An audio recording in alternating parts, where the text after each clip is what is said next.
দেখো, আমি মনে করি ১ম এ আমরা যখন কোনো কাজ শিখি, তখন সেই কাজটা আমরা যত ইজি ভাবে বুঝতে পারবো, তত কিন্তু আমাদের আয়ত্তে আনতে সুবিধা হবে। তাই আমি চেষ্টা করি আমার ক্লাসে যেন আমার প্রত্যেকটা স্টুডেন্ট এই একই রকমভাবে ফিনিশিং আনতে পারে, আমি ঠিক এখন যেভাবে দেখাচ্ছি তাদেরকে।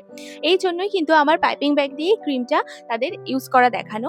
কারণ পাইপিং ব্যাগ দিয়ে যখন আমরা ক্রিমটা ইউজ করছি, তখন প্রত্যেকটা জায়গায় ক্রিমটা পড়ছে সমানভাবে। আর হালকা একটা স্ক্র্যাপার দিয়ে কিন্তু টানলেই ক্রিমটা পুরো জায়গায় স্প্রেড হয়ে যায় আর খুব ভালো একটা ফিনিশিং আসে।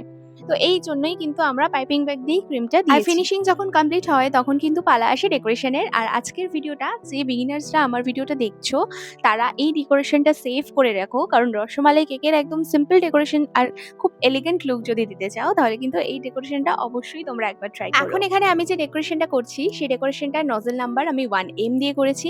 আর 1M দিয়ে আমার মনে হয় যেন এই ফুলগুলো খুব ক্লিয়ার আসে, খুব সুন্দর আসে।